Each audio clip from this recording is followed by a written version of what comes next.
Hey, what's up, you guys? Welcome back to my channel. I feel like my camera's slightly upside down, but we're gonna work with it. Babe, you were fine. You didn't want to be. You didn't want to say hi. We couldn't even see you. My head was in the way. So we're back for part two of 90 Day Fiancé Happily Ever After. Now, the reason that you guys are getting this so late, because normally I post part one and part two on the same day, is because for whatever reason, YouTube has not been my friend. Neither has my phones, actually. The things that I record on. I record off of the phone that you guys are seeing me, and then I record off of my iPhone. And for whatever reason, neither one of them or YouTube would let me upload the second half of the video. So we're here. Excuse me. We're here doing it now on Saturday. So I'm going to go ahead and pick up where I left off in the first video, which was Russ and Paola. And I was basically telling you guys that I love her and Russ. The thing is, I feel like Russ is really, really uptight. And I feel like Russ can't understand that where she's from, which is Colombia, they celebrate their bodies. They're not ashamed of anything. It's really dark. Babe, can you open the blinds? Might help the lights on. From Colombia, and they're really, really proud of their bodies. And the thing is, Russ cannot seem to get like a grip of it. And my biggest thing was, there it is. My biggest thing, no, you can keep turning. My biggest thing was, oh, now I look orange. We're going to work on this lighting, y'all. My biggest thing was, stop, monkey. Russ gets so upset with her when she's like when she gets modeling jobs or like acting jobs or video jobs. He gets upset with her because, of course, they want her to be sexy, lingerie, bathing suits, things like that. So in the last season that we seen them in, he was saying that she had broke his trust because she decided that she was going to do this music video and he didn't want her wearing lingerie. But it's not like she had any control of the situation. That's what they wanted her to wear for this for the shoot. That's what they wanted from her. And so he was like super duper upset. He was mad. He was angry with her. He said that she broke his trust by not obeying his one rule. And for her, it's like, dude, you can't work like this in this industry when your husband has all these set rules. Like, and I just wanted to know, like, if I ever had an opportunity to talk to Russ, I would just ask him, like, what did you think was going to happen? I'm pretty sure she expressed to you before she moved to America that she wanted to be a model and an actress. Like, I'm sure that was a conversation. So what did you think was going to happen? Did you think she was going to like model and be in Christian movies because you are from Oklahoma? Like, you have to accept her for the way she is. She moved to the States. She moved to Oklahoma. Yes, ultimately you guys ended up moving to Miami for her, but that's a small sacrifice for somebody who hasn't seen her family in 4 years. So we start to dive a little deep. Now, we knew in this season, we knew last seasons and the seasons before that Paola's best friend didn't really like Russ. But we didn't know that her family didn't like Russ either. And the family believes because Russ could not financially provide, it is the reason that Paola has not been home in 4 years.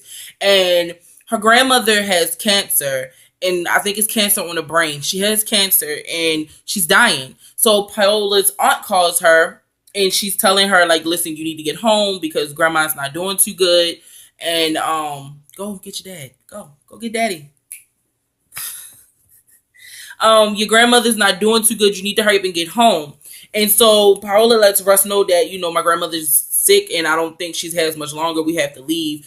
And so as they're packing to go to Colombia, Russ expresses to the cameras, like, her family, they're like really, really like mean, I guess, like towards him. He's like, they don't really like me. They blame me for why Paul hasn't been home. And then her best friend, he's no better. Like, the last time we were together, I promised myself that I would not deal with him again.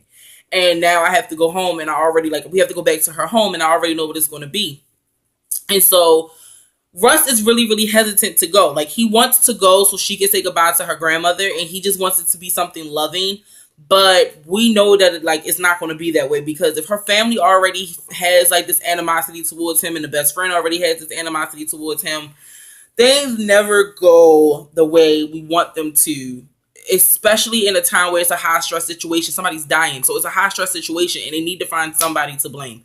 And I just feel bad for Russ. And I also feel bad for Powell because she's stuck. You don't know who to choose. I mean, naturally, you would say you choose your husband, but she comes from a really, really tight knit family, so it's a little hard to go that way when you're so used to just having your family. It's a mess. So the last couple is Molly and Louise. And quite frankly, I don't know. Molly for me is like, I just feel like she's so desperate for love that she'll tolerate anything. And for Louise, like, she makes a comment like, oh, I feel like I let him come home. I let him come home because I didn't want to feel like I was a quitter and I just gave up. And I didn't want to feel like I didn't try. And in my mind, I'm going, right. But see, you can't really try with a person who's not trying back. He wants it to be you and him. He's not interested in the kids. We learned that last season. He is not interested in your children. But yet, you allow him to come home to you and your children. And it's almost like it's weaker to stay than it is to leave because you're staying out of the sheer fact that you don't want to be alone. This man has already showed you he's uninterested in your children. He's already shown you that he'll walk away at the drop of a dime. Like, he'll just leave. And it's like, for me, for him to make up some crazy excuse, like last season he told her that he was the way he was because he hadn't been to church and she had like Buddha things all over. And so this season he's like, I come home to Molly because I love Molly and I want to be with Molly. But if her children keep being disrespectful to me, I leave, and this time it's for good. And it's like, dude, you cannot expect these kids to come in and you just gonna be daddy. Like Kinsley, especially Kinsley's like 8 or 7, and it's like Kinsley has a father. Olivia has a father. Now, we don't know the story behind their dads, or if they were there, if they weren't there, whatever the case may be, but you're coming in as a stepfather. Now, where Molly is messing up is Olivia is 18.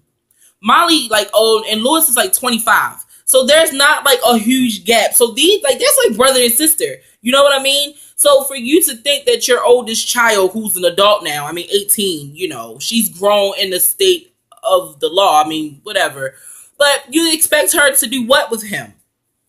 I mean, she goes off to college. She's going to be screwing dudes his age. So I can't even imagine knowing that my little sister, like, she's home with this 25-year-old guy, and he's like basically telling her like, you need to call me dad. And that's what set Kinsley off and made Kinsley not like Molly and like Louise. And Molly's whole thing is, we're a family. These are your kids now.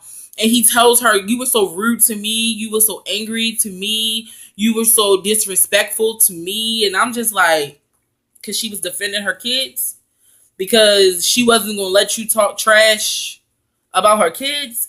And she was defending her home and her right to have whatever religious things in her home that she felt suit to have in her home. Like, she wasn't being rude to you or disrespectful to you. You were being a fucking jerk. And I finally got tired of it. Like, you were talking crazy. And then I think what happened was she was so lonely that she cried and she finally asked him to come home, which, all right then, Molly, do your thing.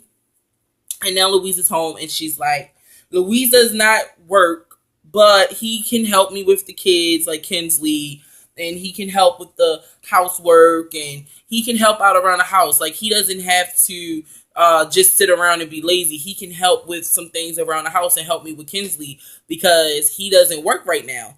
And so Louise was in the house, like, vacuuming and cooking and, you know, being the good house husband that he's going to be, because he ain't trying to disappear. Because as long as he ain't got that green card, she can decide, well, I want to get an annulment, and he right back where he came from, which I don't think Louise would care one way or another, honestly, to be real with you.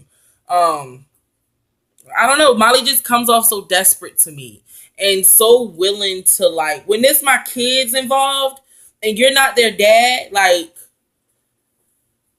I don't know if I would let you come back. You've already made it perfectly clear that these are my kids, my problem. And if you felt like that before I kicked you out, you probably still feel like that with me letting you come back home. And Luis was real. He said, if they keep disrespecting me, I'm out and I'm out for good. And to me, I can't pinpoint where they were disrespectful. I was Olivia, to be honest. And maybe that's why I have a biased opinion about it.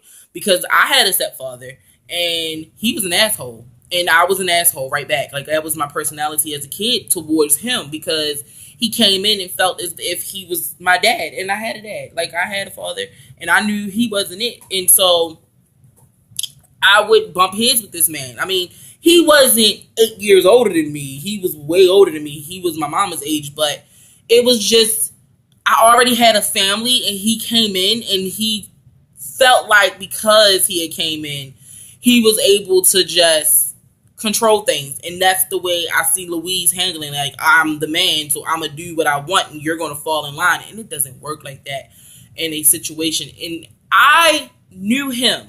Okay, now these kids do not know Louise. Like, they don't know him. The mother never took them to the Dominican Republic to meet him or brought him up to meet them. Like, these kids, they have no idea who he is. And you come in with these demands of me and think that it's going, I'ma just, all right then. I want Molly to get some self-respect and to get over it. So from what I've seen in the end credits, her and Louise probably won't work out, because he tries to call the police on her. She's like picking locks in her own home. I don't know. So we'll find out. We'll find out this Sunday, and we'll go from there. We'll find out. We'll find out together. Hopefully, Monday, they'll let me upload my entire 2-part video, so I don't have to do it like this. So, that's it, you guys. That is the whole review. David and Annie. David's a man-child, and he wants Chris to take care of him. Molly and Louise, only God knows. Time will tell. I think they're going to not make it, because Louise is not willing to be a stepfather. He just wants to party, have sex, and spend Molly's money. Chantel's family, they think that, what is his name? Do you remember his name? I always remember everybody's name except for Chantel's husband. Chantel's husband, I'm sorry, y'all. I don't know why I can never remember his name. It's so bad. I can name everybody but him. He keeps sending money back home to his family, like hundreds of thousands of dollars. And Chantel needs books, and he won't even give her money for books for school. So they're beefing. Of course, we see in one of the end credit scenes for what's coming up that he ends up getting into a fight with Chantel's brother. So that's going to be interesting. Powell and Russ end up in Colombia, and we see it looks like it almost comes to blows between Russ and Paula's best friend. And Anthesa and George. Did I talk about Anthesa and George? I think I did, and if I didn't, I'm sorry. But real quick, Anthesa and George, we find out George might have a baby, and we have to wait for the DNA test that's going to be revealed on the show, I'm sure. Anthesa says she's going to leave George, but I follow Anthesa on social media, and she's still with George. So either the baby's his and she accepted it because the little girl's 10, so that means it happened years ago before her, or it wasn't his, then Anthesa stayed. So either way, she stays. So that is what's happening so far Sorry, y'all. I don't never turn my phone off. That's what's happening so far on 90 Day Fiancé. Happily Ever After. I will be back with another one on Monday, because we're going to have to talk about it while it's fresh. I try to get it all to you guys, but the episode was so good it all stuck out in my head. I didn't even take notes this time. I'm proud of myself. So, thank you guys for watching. Thumbs up this video if you like what I do. Subscribe, comment down below, and hit that bell notification if you want to. Share if you care. I love you guys. I will be back later on today. Well, I won't be back, but I have a video for my person of the month. It's my best friend Derek. His video will be posted today, so stay tuned for his story time. I love you guys so much.